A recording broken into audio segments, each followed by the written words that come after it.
فرزند زہرا یہ حالات برے ہیں۔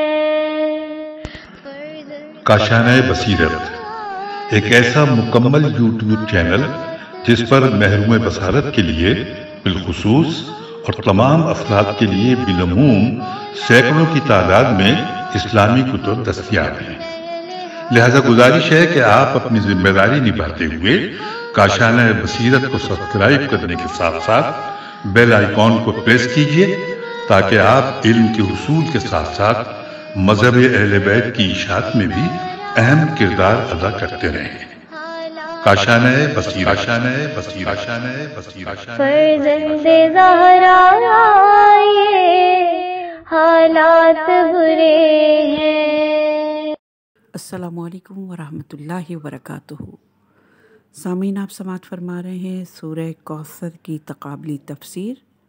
مؤلف ہیں حجت الاسلام ڈاکٹر علامہ محمد یعقوب بشوی، مترجم ہیں حجت الاسلام ڈاکٹر محمود ساجدی صاحب۔ آج ہم آپ کے سامنے اس کی 8ویں ریکارڈنگ پیش کر رہے ہیں صفحہ نمبر 193 سے۔ آیت اِنَّا أَعْطَيْنَاكَ الْكَوْثَرَ کی تفسیر عنوان ہے یہ۔ سورہ کوثر کی پہلی آیت اِنَّا أَعْطَيْنَاكَ الْكَوْثَرَ ہے۔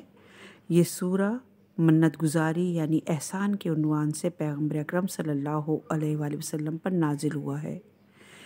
قرآن کریم کے 114 سوروں میں سے یہ واحد سورہ ہے جس میں احسان جتلایا گیا ہے۔ آیت اِنَّا أَعْطَيْنَاكَ الْكَوْثَرَ میں کلمہ الکوثر کا آغاز اِنَّا سے ہوا ہے جو تاکید اور تعظیم کے لیے ہے۔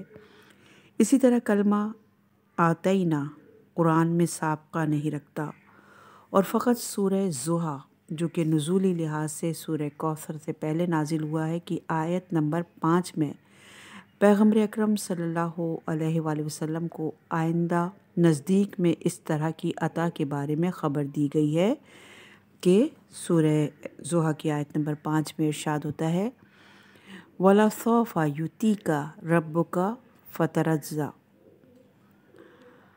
اور عنقریب آپ کا رب آپ کو اتنا عطا فرمائے گا کہ آپ راضی ہو جائیں گے۔ اس آیت میں موجود بعض باریک نکات کی طرف توجہ کرنا اس کی بہترین تفسیر اور بہترین فہم کا سبب بنے گا۔ سوف پر لام یہ تاکید کے لیے ہے اور سوف زمان اور زمان قریب کے لیے استعمال ہوتا ہے، البتہ سوف کی نسبت سین نزدیک ترین زمانے پر دلالت کرتا ہے۔ یہ لفظ قرآن میں ہر دو معنی یعنی قریب اور بعید پر دلالت کرتا ہے۔ سورہ یوسف کی آیت نمبر 98 میں ارشاد باری تعالیٰ ہے سوف استغفر لکم ربی۔ اس میں سوف مستقبل قریب پر دلالت کرتا ہے اور اسی طرح اس آیت میں بھی تاکید کے لیے آیا ہے۔ سوف حرف استقبال ہے جو فعل مضارع کو حال سے نکال کر استقبال کے ساتھ خاص کرتا ہے۔ یہ روایت ہے قرشی علی اکبر قاموس القرآن جلد نمبر 3 صفحہ نمبر 354 پر۔ جناب زمخشری تصریح کرتے ہیں کہ آیت یعنی سورہ ضحیٰ کی آیت نمبر 5 میں سوف تاکید کا فائدہ دیتا ہے۔ جناب تبریسی نے بھی اسی قول کو قبول کیا ہے اور یہ روایت الکشف عن حقائق غیر غرامز التنزیل جلد نمبر 4 صفحہ نمبر 767 پر موجود ہے۔ لہٰذا سوف سین کی طرف استقبال کے لیے بھی آتا ہے اور تاکید کے لیے بھی۔ یہ آیت لام اور سوف کی دو تاکیدوں کے لیے کے ساتھ آئندہ نزدیک میں خداوند متعال کی طرف سے پیغمبر صلی اللہ علیہ وآلہ وسلم کو ایک بہت بڑی عطا کے بارے میں خبر دے رہی ہے، ایسی عطا جو رسول اللہ صلی اللہ علیہ وسلم کی تسکین اور رسالت کے دشمنوں کے لیے عملی جواب ہوگی۔ بعض مفسرین کے مطابق یہ عطا حضرت محمد صلی اللہ علیہ وآلہ وسلم کی ذاتی ملکیت ہے، لہٰذا جناب فخر الدین رازی کے نقل کے مطابق جناب ابو حنیفہ کا نظریہ یہ ہے کہ جب تک اجنبی شخص اپنے ہبہ کیے ہوئے مال کا عوض نہ لیا ہو وہ اس مال کی طرف دوبارہ رجوع کر سکتا ہے اور اسے واپس لے سکتا ہے، لیکن اگر اس نے عوض لے لیا ہو اگرچہ مقدار کم ہی کیوں نہ ہو، حق رجوع اس سے ساقط ہو جائے گا۔ اس آیت میں بھی نماز اور قربانی کے طلب سے حق رجوع ساقط ہو گیا ہے، گویا نماز اور قربانی اس کوثر کا عوض ہے اور اب اس عطا یعنی کوثر کو واپس نہیں لیا جا سکتا۔ اور یہ تفسیر ہے جوامع الجامع جلد نمبر 4 صفحہ نمبر 504 پر۔ اس بنا پر یہ عطیہ پیغمبر اکرم صلی اللہ علیہ وآلہ وسلم کی ملکیت ہے اور کوئی دوسرا اس میں شریک نہیں ہو سکتا۔ اگر کوثر سے مراد نبوت ہو تو ایسی چیز فقط ہمارے نبی صلی اللہ علیہ وآلہ وسلم کے ساتھ مختص نہیں ہے، بلکہ نبوت میں 1,24,000 انبیاء علیہم السلام شریک ہیں۔ اس حقیقت کی طرف بھی توجہ ضروری ہے کہ قرآن کریم میں نبوت کے لیے لفظ آتینا کی جگہ 2 اور کلمے جعلنا اور آتینا استعمال ہوئے ہیں۔ وَلَقَدْ أَرْسَلْنَا نُوحًا وَإِبْرَاهِيمَ وَجَعَلْنَا فِي ذُرِّيَّتِهِمَا نَبُوَّةً، یہ سورہ حدید کی آیت نمبر 21 ہم نے بیان کی۔ اور بتحقیق ہم نے نوح اور ابراہیم کو بھیجا اور ان دونوں کی اولاد میں نبوت اور کتاب رکھ دی۔ اس آیت میں لفظ جعلنا کا استعمال ہوا ہے۔ اسی طرح دوسری آیت میں ارشاد ہوتا ہے سورہ انعام کی آیت نمبر 89 میں، اولئک الذین آتیناہم الکتاب والحکمہ والنبوہ، یہ وہ لوگ ہیں جنہیں ہم نے کتاب اور حکمت اور نبوت عطا کی۔ اس آیت میں نبوت کے لیے آتینا کا لفظ استعمال ہوا ہے۔ دوسرا بڑا فرق یہ ہے کہ نبوت منصب ہے، ملکیت نہیں، اور لفظ عطا میں ملکیت کا مفہوم پایا جاتا ہے۔ یہ تفسیر فخر الدین رازی کی ہے صفحہ نمبر 312 پر۔ اور یہ منصب کے لیے استعمال نہیں ہوتا، گویا کوثر پیغمبر اکرم صلی اللہ علیہ وآلہ وسلم کی ملکیت ہے۔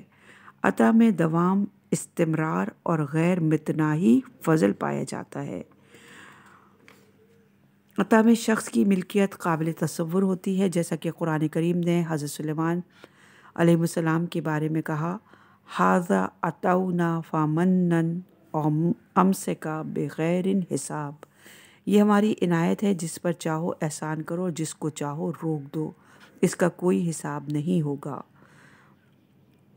ظاہراً بغیر حساب سے مراد یہ ہے کہ ہماری عطا حد اور حساب نہیں رکھتی، اور اگر تم اس سے زیادہ خرچ کرو گے یا کسی اور کو دو گے تو کم ہو جائے گی، بس جتنا چاہتے ہو خرچ کرو اور عطا کرو۔ لہٰذا فرمایا فمنن اور امسکا، جس پر چاہو احسان کرو اور جس کو چاہو روک دو، یعنی برابر ہے، چاہے تم احسان کرو یا نہ کرو، چاہے تم خرچ کرو یا نہ کرو، یہ چیز ہماری عطا کے کم ہونے میں کوئی تاثیر نہیں رکھتی۔ اس بنا پر کوثر ایسی چیز ہونی چاہیے جو رسول اللہ صلی اللہ علیہ وآلہ وسلم کی ملکیت ہو، لہذا کوثر کے خیر کثیر ہونے کی تفسیر کے مطابق دنیا اور آخرت کی تمام خیرات رسول اکرم صلی اللہ علیہ وآلہ وسلم کی ملکیت ہے، اور جناب فخر رازی کے قول کے مطابق عیان ظاہری چیزوں میں شرکت خدا کے لیے عیب ہے۔ جملے کے شروع میں ان حرف تاکید کو لایا گیا ہے، اور بعض نے اس قسم کے قائم مقام جانا ہے، اور یہ ہے تفسیر مرتجمان یعنی ترجمہ جوامع الجامع جلد نمبر 6 صفحہ نمبر 721 پر۔ کلمہ ان عطا کرنے والے، جو چیز عطا ہوئی ہے اور جس کو عطا ہوئی ہے، ان سب کی عظمت پر دلالت کرتا ہے۔ سورہ کوثر میں آتینا کی جگہ آتینا یعنی عین تو سے لکھا ہے، کلانا عطیے کے باعظمت ہونے پر دلالت کرتا ہے۔ اسی طرح تفضل اور انحصار پر دلالت کرتا ہے، اور خود آیت کا سیاق بھی ایسے دعوے کی تصدیق کرتا ہے۔ لہٰذا رسول اللہ صلی اللہ علیہ وآلہ وسلم کو نماز شکر بجا لانے اور قربانی کا حکم دیا، کیونکہ ہم نے تمہیں کوثر عطا کی ہے۔ لہٰذا تم اس عطیے کو دریافت کرنے کے شکرانے میں بغیر کسی فاصلے کے فوری طور پر نماز پڑھو اور قربانی کرو۔ پورے قرآن میں اس طرح کے حکم کی کوئی اور مثال نہیں ملتی۔ جناب سید محمود تلقانی معتقد ہیں کہ انا اعطینا الکوثر جملہ اسمیہ تاکیدی ہے، جمع متکلم کی ضمیر اور ضمیر کا تکرار عطا کے فاعل کے ساتھ خاص ہوئے ہیں۔ اس کی ضمانت تعظیم اور فاعلی اسباب اور علل پر دلالت کرتا ہے، کیونکہ عطا تملیک تفضل لینے والے کی استعداد کے مطابق اور دینے والے کی کرامت کے لحاظ سے ہے۔ ایسی عطا دائمی ہے اور ہمیشہ اس میں اضافہ ہوتا رہے گا۔ ممکن ہے زیادہ خرچ کرنے کی وجہ سے کثرت میں کمی واقع ہو جائے یا اصلاً ختم ہو جائے، لیکن کوثر میں خرچ کرنے سے اضافہ ہوتا ہے۔ یہ کوثر کثرت کے درمیان ایک قابل توجہ اور انتہائی اہم فرق ہے۔ ہم نے تمہیں کوثر عطا کی ہے۔ ظاہراً کوثر پر لفظ پر الف لام عہد ذہنی ہے، کیونکہ سورہ ضحیٰ میں حضرت صلی اللہ علیہ وآلہ وسلم سے اس طرح کی عطا کا وعدہ پہلے سے کیا جا چکا تھا، اور اس سورہ میں اس عطا کے دیے جانے کے بارے میں خبر دی گئی ہے، اور اس کے بدلے میں حضرت محمد صلی اللہ علیہ وآلہ وسلم کو نماز شکر اور قربانی کا حکم دیا گیا ہے۔ قرآن کریم میں کسی ایک مقام پر بھی رسول اللہ صلی اللہ علیہ وآلہ وسلم کو اس طرح امر نہیں دیا گیا کہ ہم نے تمہیں نعمت دی ہے لہٰذا تم شکر کرو۔ فقط الکوثر کو یہ امتیاز حاصل ہے کہ جس کے بارے میں احسان جتلایا گیا، اور قابل توجہ بات یہ ہے کہ خداوند متعال نے فقط لسانی اور قلبی شکر پر اکتفا نہیں کیا، بلکہ نماز اور قربانی کی صورت میں عملی شکر کا تقاضا کیا ہے۔ فصل لربک وانحر، اس حکم کو انجام دینا پیغمبر صلی اللہ علیہ وآلہ وسلم پر واجب قرار دیا گیا۔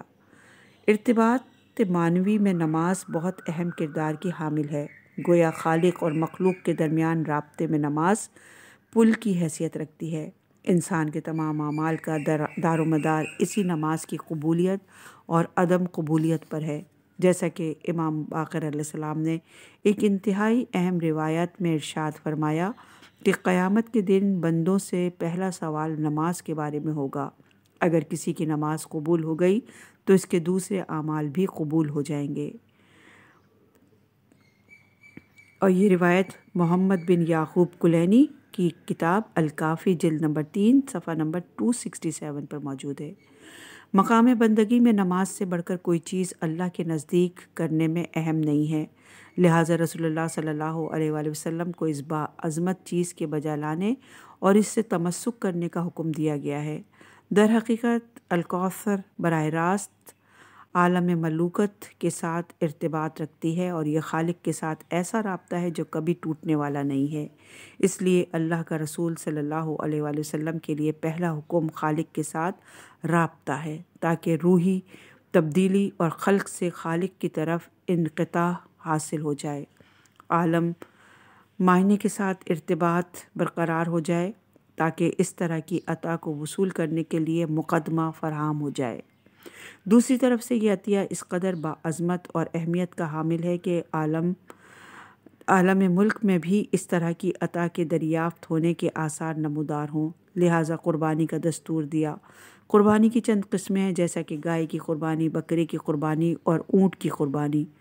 عرب میں پسندیدہ ترین جانور اونٹ تھا، اور اس کی قربانی پہلی دونوں قسموں پر الاولیت رکھتی ہے۔ فرقین کی روایات میں موجود ہے کہ جناب عبداللہ بن عمر نے کہا کہ علی کی 3 فضیلتیں تھیں، اگر ان میں سے ایک بھی مجھے مل جاتی تو میرے لیے سرخ بالوں والے اونٹ سے بہتر تھی۔ تینوں فضیلتیں یہ ہیں: نمبر 1 فاطمہ کے ساتھ ان کی شادی، نمبر 2 خیبر کے دن انہیں علم کا دینا، اور نمبر 3 آیت نجوہ۔ یہ تعبیر حمر النعام عربوں کے درمیان مال کے قیمتی ہونے کی طرف اشارہ کرنے کے لیے استعمال ہوتی تھی، اور عرب لوگ کسی چیز کی بہت ہی نفیس ہونے کو بیان کرتے وقت اس تعبیر کو ضرب المثل کے عنوان سے ذکر کرتے تھے، اور یہ روایت تفسیر نمونہ جلد نمبر 23 اور صفحہ نمبر 451 پر ہے۔ عربوں میں اونٹ بہت اہمیت کا حامل تھا، لہٰذا اس آیت میں خداوند متعال نے رسول اللہ صلی اللہ علیہ وآلہ وسلم کو حکم دیا کہ گائے اور بکرے کے بجائے اونٹ کی قربانی کریں۔ اس بنا پر پیغمبر اکرم صلی اللہ علیہ وآلہ وسلم پر واجب تھا کہ اونٹ کو نہر کرنے کی صورت میں سب سے بڑی اور محبوب ترین مالی قربانی کو راہ خدا میں کوثر کے ملنے پر ادا کریں۔ اس طرح کے حکم سے معلوم ہوتا ہے کہ اس عطیے کا معاشرے کے نشیب و فراز اور مقدر کے ساتھ بہت گہرا رابطہ ہے۔ قربانی ایسا مالی حق ہے جس میں سے معاشرے کے ہر فرد کا حصہ بغیر کسی مشکل کے اس حد تک پہنچتا ہے۔ پیغمبر اسلام صلی اللہ علیہ وآلہ وسلم کے لیے ضروری ہے کہ آپ صلی اللہ علیہ وآلہ وسلم کوثر کے ملنے پر شکرانے کے طور پر لوگوں کو پیٹ بھر کے کھانا کھلائیں اور لوگوں کے مقدر سازی میں اس عطیے کی براہ راست عمیق ارتباط کو عملی طور پر دکھائیں۔ پورے قرآن میں خداوند متعال نے 2 مرتبہ حضرت محمد مصطفیٰ صلی اللہ علیہ وآلہ وسلم کو حکم دیا کہ آپ صلی اللہ علیہ وآلہ وسلم اپنے پروردگار کے لیے عمل انجام دیں۔ ایک مرتبہ سورہ مدثر کی آیت نمبر 7 میں فرمایا لے رب کا فصبر، اور اپنے رب کی خاطر صبر کیجیے۔ صبر انسان کی زندگی میں خاص اثر رکھتا ہے اور بعض فضیلتیں صبر کے بغیر حاصل نہیں ہوتی۔ دوسری مرتبہ اسی سورہ کوثر میں اللہ تعالیٰ پیغمبر اکرم صلی اللہ علیہ وآلہ وسلم کو کوثر کے عطا ہونے کی وجہ سے 2 مخصوص عمل فوراً انجام دینے کا دستور دیتا ہے، لہٰذا فرمایا فصل لربک ونحر، لہٰذا آپ اپنے رب کے لیے نماز پڑھیں اور قربانی دیں۔ لفظ لربک کی تعبیر سے معلوم ہوتا ہے کہ رسول اللہ صلی اللہ علیہ وآلہ وسلم کی پرورش کرنے والا براہ راست خداوند متعال ہے، اور یہ عطیہ بھی خداوند متعال کی پرورش اور خاص عنایت کا حامل ہے۔ اسی لیے خداوند متعال نے یہ عطیہ انتہائی اہمیت کے ساتھ پیغمبر اسلام صلی اللہ علیہ وآلہ وسلم کو عطا کیا۔ یہ عطیہ جس کا نام کوثر ہے اتنا باعظمت ہے کہ فرقین کے بعض روایات کے مطابق یہ عطیہ شب معراج جنت میں خداوند متعال کی طرف سے پیغمبر اسلام صلی اللہ علیہ وآلہ وسلم کو عطا کیا گیا، جیسا کہ روایات کی تقابلی بحث میں بیان ہو چکا ہے، اور یہ عطیہ شب معراج کا الہی تحفہ ہے۔ ظاہراً جو چیز کثرت میں اپنی انتہا تک پہنچ جائے اسے کوثر کہا جاتا ہے، لہٰذا کوثر کا اطلاق ایسے وجود پر ہوگا جو کیفیت کے لحاظ سے کثرت کی انتہا تک پہنچ چکی ہو۔ پیغمبر اسلام صلی اللہ علیہ وآلہ وسلم کی نسل کا آغاز بھی اسی وجود سے ہو۔ اس طرح کے امر کا اطلاق فقط السادات بی بی فاطمہ الزہرا سلام اللہ علیہا پر قابل انطباق ہے۔ فرقین کے نزدیک کوثر کا اہم ترین اور مشترک مصداق پیغمبر اکرم صلی اللہ علیہ وآلہ وسلم کی اولاد بالخصوص وجود فاطمہ الزہرا سلام اللہ علیہا ہے۔ اس بات کے ثبوت کے لیے ہمارے پاس قرینہ سیاق، روایات، اسباب نزول، روایات شان نزول، فضائی نزول، تحلیل عقلی، تحلیل درون متنی، قاعدہ عرض، حدیث بر قرآن اور فہم عرفی موجود ہے۔ ان سب کے مدرسے سے مصادق کی تائید ہوتی ہے۔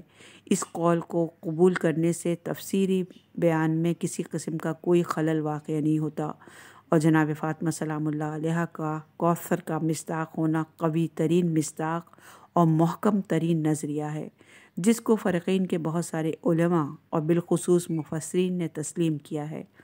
کوثر کے معنی خیر کثیر ہونا شیعہ روایات میں نقل نہیں ہوا ہے، نہ ہی شیعہ روایات میں سے اس کی طرف کسی قسم کا کوئی خاص اشارہ ملتا ہے، اور بعض قرائن اور قرآنی شواہد کے مطابق یہ نظریہ قابل قبول بھی نہیں ہے۔ بعض اہل سنت روایات میں نقل ہوا ہے کہ کوثر کے معنی خیر کثیر کے ہیں، لیکن اس معنی کی نسبت پیغمبر اکرم صلی اللہ علیہ وآلہ وسلم کی طرف نہیں دی گئی۔ یہ ابن عباس کی طرف سے ایک قسم کی توجیہ اور تفسیر ہے۔ اس معنی پر کوئی دلیل نہیں پائی جاتی اور قاعدہ عرض حدیث بر قرآن کے مخالف ہے۔ کوثر خیر کثیر نہیں ہے، بلکہ تمام خیرات اور برکات کا منبع ہی کوثر ہے۔ صفحہ نمبر ہے 205 اور عنوان ہے فصل لربک ونحر۔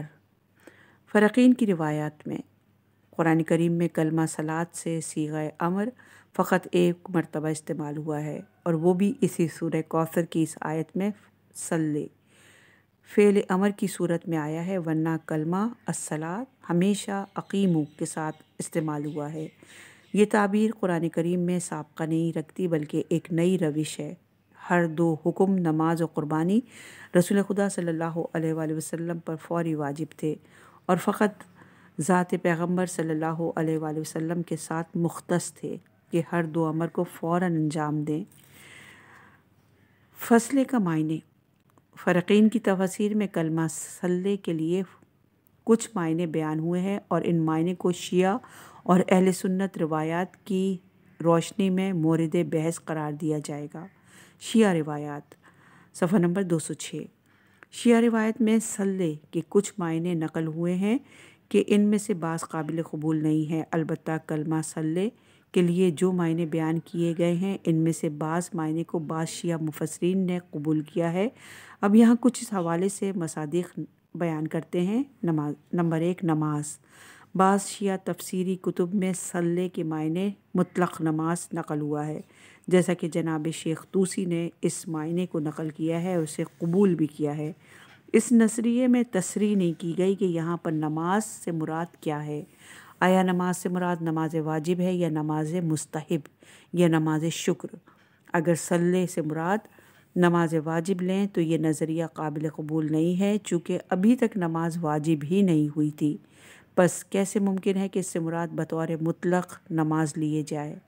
البتہ آیت کے سیاق اور احسان کو مد نظر رکھا جائے تو معلوم ہوتا ہے کہ اس سے مراد نماز شکر ہے، کیونکہ نماز پڑھنے کا جو حکم ہوا ہے وہ حکم کوثر کے عطا ہونے کی وجہ سے دیا گیا ہے، اور یہ حکم مطلق زبان نماز کے ساتھ مطابقت نہیں رکھتا، کیونکہ نماز کوثر کا عطا ہونے کے بدلے میں ہے، لہٰذا نماز شکر زیادہ مطابقت رکھتی ہے۔ البتہ اس میں کوئی اشکال نہیں کہ نماز شکر ہمیشہ ادا کی جائے، اور اس صورت میں آیت سورہ ابراہیم کی آیت نمبر 7، وَإِذْ تَأْذَنَ رَبُّكُمْ لَئِن شَكَرْتُمْ لَأَزِيدَنَّكُمْ کا مصداق ہوگا۔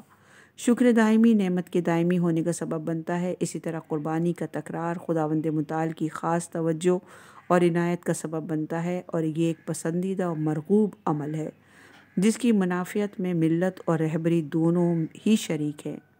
یہ نظریہ اہل سنت مفسرین کے نزدیک کوئی حیثیت نہیں رکھتا، انہوں نے فقط ایک قیل کے عنوان سے اس نظریے کو پیش کیا۔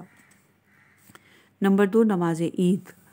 معروف شیعہ مفسر جناب تبریسی نے صلی کو نماز عید کے معنی میں جانا ہے، اور وہ لکھتے ہیں کہ فصلی لربک وانحر امرن سبحانہ و بالشکر، یعنی وہ کہتے ہیں کہ خدا نے اس عظیم نعمت پر شکر کا حکم دیا ہے کہ نماز عید پڑھو، کیونکہ اس کے بعد نہر ہے، یعنی اونٹ کو نہر کرو۔ جناب تبریسی نے یہ بات جناب اکرمہ، جناب قتادہ اور جناب عطا سے نقل کی ہے۔ اسی طرح جناب انس سے بھی روایت نقل کی ہے کہ پیغمبر اکرم صلی اللہ علیہ وآلہ وسلم نماز پڑھنے سے پہلے نہر کرتے تھے، اور اس آیت میں حکم دیا ہے کہ پہلے نماز پڑھو اور اس کے بعد نہر کرو۔ ایک اور شیعہ مفسر آیت اللہ ناصر مکارم الشیرازی نے بھی نماز عید اور قربانی کو صلی اور نہر کے مصداق کے طور پر بیان کیا ہے۔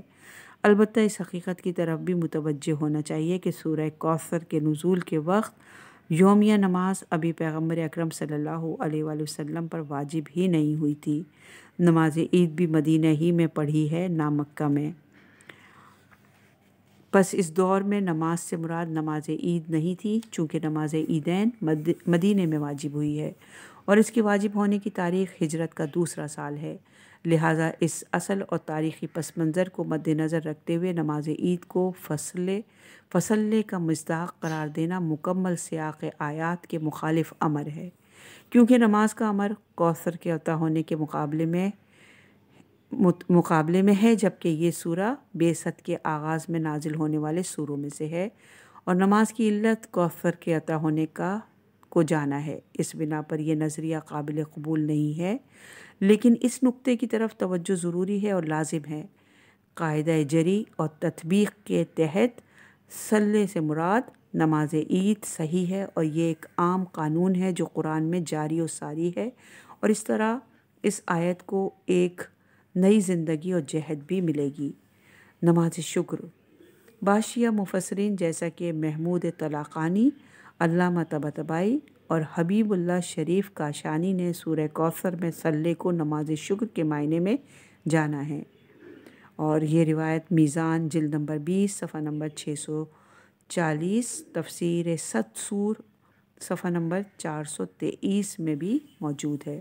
ظاہراً کلمہ صلی کی یہی تفسیر نماز شکر مناسب ترین تفسیر ہے، کیونکہ یہ تفسیر سبب نزول والی روایات کے ساتھ بھی مطابقت رکھتی ہے، لیکن صلی کی تفسیر میں دوسرے اقوال صحیح نہیں ہے، بلکہ آیات کا سیاق اور اسباب نزول کے بارے میں نقل ہونے والی فرقین کی روایات اس معنی کی تاکید کرتی ہیں کہ صلی سے مراد نماز شکر ہے، اور یہ وہ پہلی نماز شکر ہے جو کوثر کے عطا ہونے پر پیغمبر اکرم صلی اللہ علیہ وآلہ وسلم پر واجب ہوئی۔ اہل سنت روایات صفحہ نمبر 210، شیعہ تفسیر کی طرح اہل سنت تفاسیر میں بھی کلمہ صلی کے لیے کچھ معنی نقل ہوئے ہیں کہ نمبر 1 عبد، اہل سنت کی بعض روایت میں نقل ہوا ہے کہ اس آیت میں صلی بمعنی عبد ہے۔ اس نظریے کے مطابق رسول خدا صلی اللہ علیہ وآلہ وسلم کو عبادت کا حکم دیا گیا، جبکہ قرآن کریم کی بعض آیات کے مطابق سرکار دو جہاں حضرت ختم مرتبت محمد مصطفیٰ صلی اللہ علیہ وآلہ وسلم اس سورہ کے نازل ہونے سے پہلے بھی نماز پڑھتے تھے، اور یہ روایت ابن عربی محمد احکام القرآن جلد نمبر 4 صفحہ نمبر 1986 میں موجود ہے۔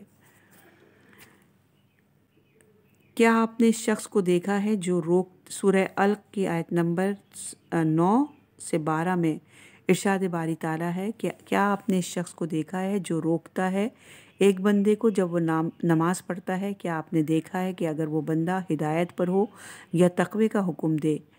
یہ آیت حضرت صلی اللہ علیہ وآلہ وسلم کی نماز اور عبادت پر دلالت کرتی ہے، اور یہ آیات سورہ علق سے ہیں، اور سورہ علق نزول کے لحاظ سے قرآن کریم کا پہلا سورہ ہے۔ اس سورہ میں رسول اللہ صلی اللہ علیہ وآلہ وسلم کی نماز پڑھنے اور کفار کے اس عمل پر رد عمل کے بارے میں بیان کیا گیا ہے۔ سورہ کوثر کو کم از کم سورہ علق کے 2 سال بعد نازل ہوا ہے۔ سورہ کوثر اسی پہلے والے حکم کو بیان نہیں کر سکتی۔ اگر مان لے کہ سورہ کوثر میں دوبارہ وہی حکم دیا گیا ہے تو دیکھنا پڑے گا کہ اس حکم میں کون سی حکمت پوشیدہ ہے۔ ظاہراً اس بات کے اسبات پر کوئی قرینہ موجود نہیں ہے۔ کلمہ عبد عموم میں عبادت پر دلالت کرتا ہے اور نماز اور غیر نماز دونوں کو شامل کیا ہے۔ کلمہ صلی خاص عبادت کے امر یعنی نماز پر دلالت کرتا ہے۔ خاص حکم سے عام معنی مراد نہیں لیا جا سکتا، بلکہ یہ عام حکم ہے جو خاص کو بھی شامل ہے۔ اس بنا پر اس طرح کی تفسیر صحیح نہیں ہے۔ قرآن کریم میں ہر 2 کلمے ایک آیت پر استعمال ہوئے ہیں۔ سورہ طٰہٰ کی آیت نمبر 14 میں ارشاد ہے، میں ہی اللہ ہوں، میرے سوا کوئی معبود نہیں، پس صرف میری بندگی کرو اور میری یاد کے لیے نماز قائم کریں۔ اس آیت میں عبد اور اقیم الصلاۃ ایک ساتھ استعمال ہوئے ہیں، اور ان دونوں کے معنی آپس میں فرق کرتے ہیں۔ عبادت بمعنی نماز نہیں ہے اور نماز بمعنی عبادت نہیں ہے، لہٰذا معلوم ہوتا ہے کہ صلی کا معنی عبد صحیح نہیں ہے، کیونکہ ہمارے پاس کوئی دلیل نہیں پائی جاتی کہ صلی کے اصلی معنی نماز سے ہاتھ اٹھا لیں اور اسے عام عبادت کے معنی میں استعمال کریں۔ نمبر 2 ہے کہ نماز، بعض اہل سنت تفسیری کتب میں صلی کے معنی شیعہ روایات کی طرح مطلق نماز کے معنی میں نقل ہوا ہے۔ اس نظریے میں تصریح نہیں کی گئی کہ یہاں پر نماز سے مراد نماز واجب ہے، مستحب یا نماز شکر۔ اگر صلی سے مراد نماز واجب لیں تو یہ نظریہ قابل قبول نہیں ہے، کیونکہ ابھی تک نماز واجب نہیں ہوئی تھی، پس کیسے ممکن ہے کہ اس سے مراد بطور مطلق نماز کے لیے جانیں؟ البتہ آیت کے سیاق اور احسان کو مد نظر رکھا جائے تو معلوم ہوتا ہے کہ اس سے مراد نماز شکر ہے، کیونکہ نماز پڑھنے کا حکم کوثر کے عطا ہونے کی وجہ سے دیا گیا، اور یہ نماز کا حکم مطلق نماز کے ساتھ مطابقت نہیں رکھتا، کیونکہ نماز کوثر عطا ہونے کے مقابلے میں ہے، لہٰذا نماز شکر زیادہ مطابقت رکھتی ہے۔ اس نظریے کو بعض اہل سنت مفسرین نے ایک قیل کے عنوان سے پیش کیا ہے۔ قرآن کریم کی تفسیر کے لیے مضبوط اور ٹھوس دلائل کی ضرورت ہوتی ہے، قیل سے تفسیر نہیں ہو سکتی، اور جب ہمارے پاس اس قیل کے مقابل میں روایات اور سیاق موجود ہوں تو اس قیل کی نوبت ہی نہیں پہنچتی۔ یہ حقیقت اس وقت اور زیادہ روشن ہو جاتی ہے جب شیعہ سنی دونوں تفاسیر میں اس کو کوئی خاص اہمیت نہیں ملی ہے۔ نمبر 3، نماز پنجگانہ۔ اہل سنت کی بعض کتب میں لفظ صلی کے معنی صلی الصلاۃ الخمیس آیا ہے، یعنی نماز پنجگانہ پڑھو، اور یہ روایت ابن عربی محمد الاحکام القرآن جلد نمبر 4 صفحہ نمبر 1986 پر ہے۔ آیت میں غور سے کرنے سے پتہ چلتا ہے کہ یہ معنی بھی درست نہیں ہے، چونکہ سورہ کوثر بعثت کے آغاز میں نازل ہوا ہے اور نماز کے وجوب کا حکم بعثت کے چند سال بعد نازل ہوا ہے۔ بعض روایت کے مطابق معراج کا وقوع اور نماز کے وجوب کا حکم رسول خدا صلی اللہ علیہ وآلہ وسلم کی ہجرت سے 1 سال قبل مدینے میں نازل ہوا ہے، یعنی مکہ کے 13 سالوں میں نماز واجب نہیں ہوئی تھی، اور یہ روایت محمد بن علی شوکانی فتح قدیر جلد نمبر 3 صفحہ نمبر 247 پر موجود ہے۔ بعض روایت میں نقل ہوا ہے کہ نماز شب معراج میں واجب ہوئی ہے، اور یہ روایت محمد بن یعقوب کلینی جلد نمبر 3 صفحہ نمبر 385 پر ہے۔ البتہ پیغمبر اکرم صلی اللہ علیہ وآلہ وسلم کے لیے معراج کا تکرار ہوا ہے، اور اہل سنت کے بعض علماء جیسا کہ جناب ابو نصر قشیری، جناب ابن عربی، جناب سہیلی اور جناب شیخ عز الدین کے نزدیک رسول اللہ صلی اللہ علیہ وآلہ وسلم کی معراج 2 مرتبہ واقع ہوئی ہے، اور یہ روایت ہے جلال الدین سیوطی الخصائص الکبریٰ جلد نمبر 3 صفحہ نمبر 297 پر۔ جناب شیخ عز الدین نے معراج کو ہر 2 جگہ یعنی مکہ میں بھی اور مدینے میں بھی معراج کا ذکر کیا ہے، اور یہ روایت سیوطی میں ہے۔ علامہ لکھتے ہیں کہ ائمہ اہل بیت علیہم السلام سے نقل ہونے والی روایات میں بیان ہوا ہے کہ معراج 2 مرتبہ واقع ہوئی ہے۔ سورہ نجم کی آیت بھی اس کی تائید کرتی ہے، کیونکہ وہاں پر فرمایا وَلَقَدْ رَأَى نَزْلَةً أُخْرَى، اور بتحقیق انہوں نے پھر 1 مرتبہ اسے دیکھ لیا۔ سورہ نجم کی آیت نمبر 13 بیان کی ہم نے۔ اس بنا پر روایات میں معراج کے بارے میں بیان ہونے والی جزیات آپس میں مطابقت نہیں رکھتی۔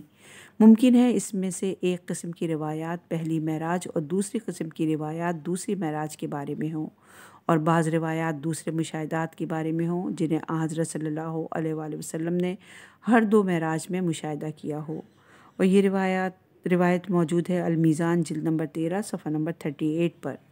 معراج کے بارے میں بھی بہت زیادہ اختلافات دیکھنے کو ملتا ہے۔ علامہ طباطبائی اس بارے میں کہتے ہیں کہ معراج کس سال واقع ہوئی ہے، اس میں اختلاف ہے۔ بعض نے کہا معراج بعثت کے دوسرے سال واقع ہوئی ہے، اور اس قول کی نسبت ابن عباس کی طرف دی گئی ہے۔ بعض دوسروں نے من جملہ صاحب الخرائج نے امام علی علیہ السلام سے نقل کیا ہے کہ فرمایا واقع معراج بعثت کے 3 سال پیش آیا۔ بعض نے کہا بعثت کے 5ویں یا 6 سال واقع ہوئی ہے، بعض بعثت سے 10 سال اور 3 ماہ بعد، جبکہ بعض نے بعثت کے 12 سال بعد، اور بعض نے ہجرت سے 1 سال قبل 1 سال 5 ماہ پہلے جانا ہے، بعض نے ہجرت سے 1 سال 3 ماہ پہلے، اور بعض نے ہجرت سے 6 ماہ پہلے جانا ہے، اور یہ روایات بھی المیزان جلد نمبر 13 صفحہ نمبر 38 پر موجود ہیں۔ اسی طرح کے اقوال کو جناب قرطبی نے بھی نقل کیا ہے جامع الاحکام القرآن جلد نمبر 11 صفحہ نمبر 210 میں۔